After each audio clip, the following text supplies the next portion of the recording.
चावल और चावल का पानी आपकी स्किन को कोरियन स्किन में क्या रियल में कन्वर्ट कर सकता है। आज मैं बहुत ही आसान सा तरीका बताऊंगी जिसको आप अपनी स्किन केयर में अगर शामिल कर लेते हैं ना तो बहुत कमाल के रिजल्ट्स हैं। तो जल्दी से वीडियो को महफूज कर लीजिए। अच्छा, आपने लेने हैं जी 4 चम्मच चावल, जो भी चावल आपके पास मौजूद है। आपने इनको अच्छे से वॉश करना है पानी से और उसके बाद आपने 1 कप पानी में ये 4 चम्मच राइस को भिगो कर रख देना है पूरी रात के लिए।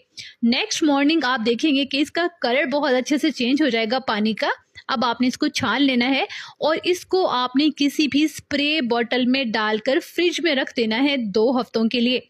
डेली आपने जब भी सुबह उठना है, फेस वॉश करना है, उसके बाद ये स्प्रे अपने चेहरे पर अप्लाई करना है। मिनटों में जज़ब होगा, कभी नहीं कि आपने कुछ लगाया भी है, लेकिन ये आपकी स्किन की जिंदगी बदल देगा। ये पानी, सिंपल पानी, राइस वाटर, ठीक है। डेली आपने इसको लगाना है। 7 दिन में आप इसके रिजल्ट खुद देखकर हैरान हो जाएंगी। इसीलिए कहूंगी वीडियो को जल्दी से महफूज कर लीजिएगा और अपनी फ्रेंड्स को भी सेंड कर दीजिएगा ताकि आपको याद रहे आपने इसे बनाकर इस्तेमाल करना है।